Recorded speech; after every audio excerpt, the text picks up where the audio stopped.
Historia de la pedagogía, sección 59. Tercera parte, del Renacimiento a Kant. 7. Los orígenes de la ciencia moderna. 46. Bacon. Esta es una obra de los maestros Abagnano y Bisalberti. 46. Bacon. Si por una parte Galileo formuló el método, es decir, el procedimiento propio de la investigación científica, Bacon, por la otra, pretende haber descubierto el órgano de esta, es decir, el instrumento de que esta investigación debe servirse. Bacon advierte claramente que el viejo órgano de indagación, la lógica aristotélica, ya no es adecuado. Por lo tanto, pretende suministrar la lógica nueva y al mismo tiempo encuadrar esta lógica en el sistema general de las ciencias por ella reformado o reconstruido. Francis Bacon nació el 22 de enero de 1561 en Londres, siendo su padre Sir Nicholas Bacon, Lord del Gran Sello de la Reina Isabel. Estudió en Cambridge y después pasó algunos años en París, en el séquito del embajador inglés, lo que le sirvió para completar y enriquecer su cultura. Ambicioso, amante del dinero y el lujo, de vuelta en Inglaterra quiso dedicarse a la política. Habiendo subido al trono Jacobo I Estuardo, 1603, Bacon supo aprovechar el apoyo del favorito del rey, Lord Buckingham, para obtener cargos y honores, entre los cuales el título de Lord Verulam. Fue nombrado primero procurador general, luego abogado general y por fin Lord del Gran Sello y canciller. En esa calidad presidía las principales cortes de justicia de Inglaterra y hacía ejecutivos los decretos del rey. Pero cuando en 1621 Jacobo se vio obligado a convocar al Parlamento para pedir la imposición de nuevos tributos, el Parlamento impugnó a Bacon la legalidad de sus funciones, acusándolo incluso de corrupción. Bacon fue condenado a pagar una multa elevadísima y a la pena de cárcel. En realidad no expió ninguna de las condenas, pero su carrera política había terminado y murió pocos años después, el 9 de abril de 1626. En 1597, Bacon publicó sus ensayos, sutiles y eruditos análisis de argumentos morales. Sus obras fundamentales son El progreso de las ciencias, 1605, Novum Organum, 1620, De dignitate et argumentis scientiarum, 1623. A su fallecimiento aparecieron otras obras como Cogitata et Visa y La Nueva Atlántida, descripción de un estado ideal fundado sobre una organización de la actividad científica y su aprovechamiento práctico. Bacon se había trazado el grandioso proyecto de preparar una nueva enciclopedia de las ciencias fundada en el método experimental. De este proyecto solo realizó una parte, la que se refiere al órgano, es decir, la lógica del método experimental. Por otra parte, aclaró por primera vez, en forma definitiva, el carácter operativo de las ciencias naturales, en el sentido de que estas ciencias tienen como fin último construir una técnica, o como dice Bacon, artes que permitan al hombre dominar a la naturaleza. En efecto, en el proyecto de la Instauratio Magna, como denominó a su enciclopedia, Bacon pone como parte final y culminante la filosofía activa, es decir, la técnica de construcción de instrumentos útiles al hombre. Pero Bacon aclaró muy poco a propósito de esta filosofía activa. Lo que en efecto realizó se reduce a una lógica del procedimiento técnico-científico que se contrapone polémicamente a la lógica aristotélica, cuyo fin, según Bacon, era simplemente vencer en las disputas verbales. Con la vieja lógica se expugna al adversario, con la nueva se expugna a la naturaleza. Pero para expugnar a la naturaleza se requiere mucha e industriosa paciencia. Como ejemplo del fecundo proceder de la ciencia, Bacon toma y desarrolla una imagen cara a Séneca y a los humanistas.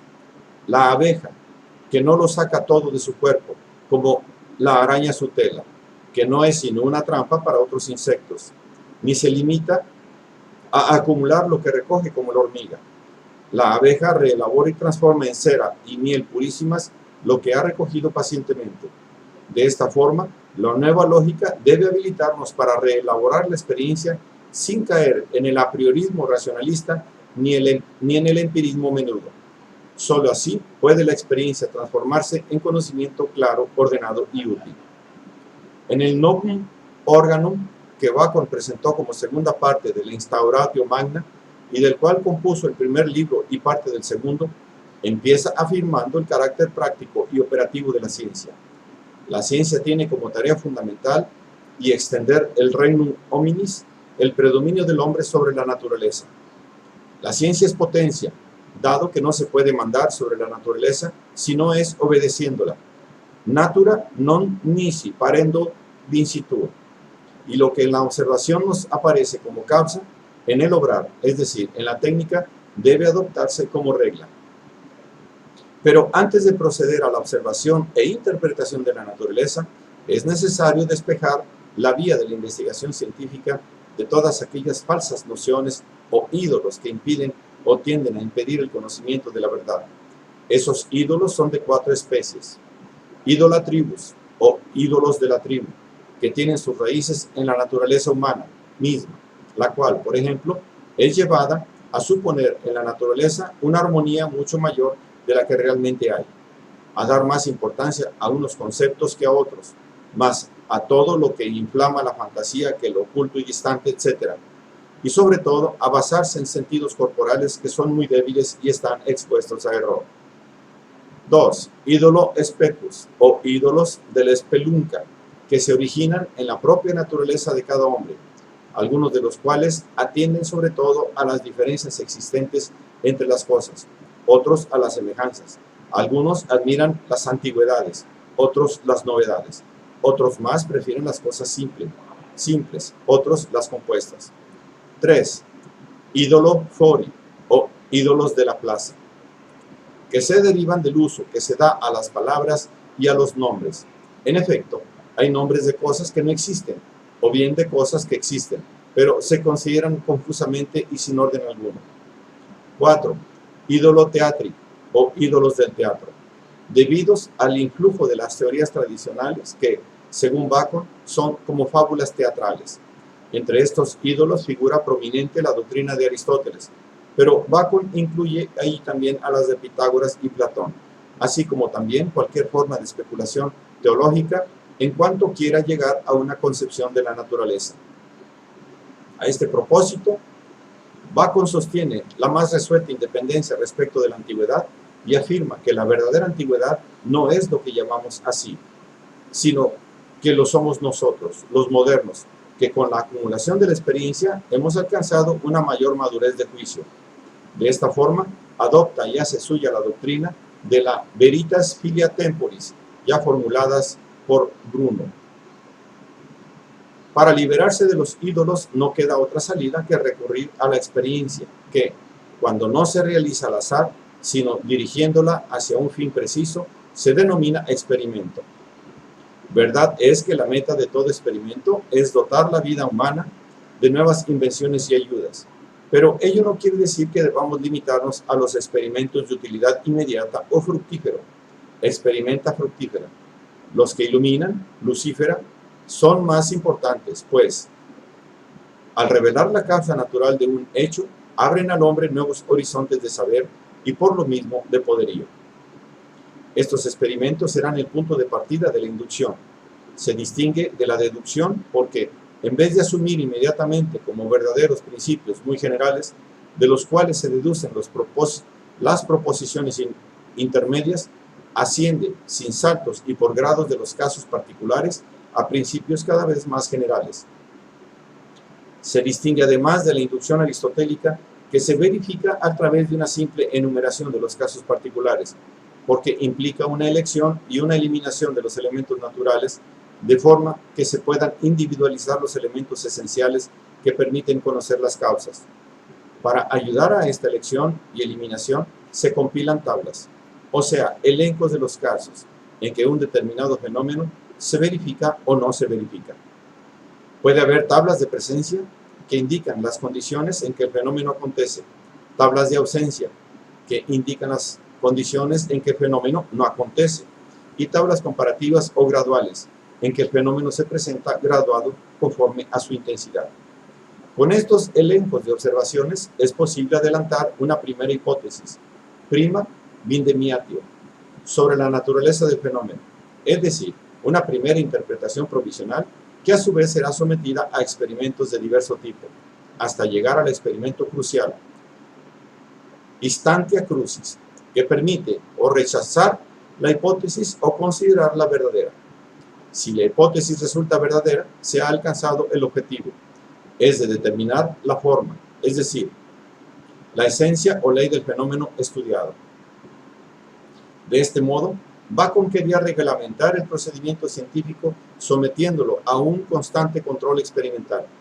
Como se ha dicho, la meta del procedimiento experimental es determinar la forma de las cosas, o sea, la auténtica diferencia, la natura naturante, la fuente de emanación, expresiones que Bacon toma de la escolástica y por las cuales se comprende que, con la palabra forma, designa el principio de la estructura interna, esquema latens, o del proceso generador, latens processus, de las cosas materiales, que él considera compuesta de corpúsculos cuya indivisible agitación constituye el calor, que es una de las pocas hipótesis científicas formuladas personalmente por Bacon, si bien imperfectamente.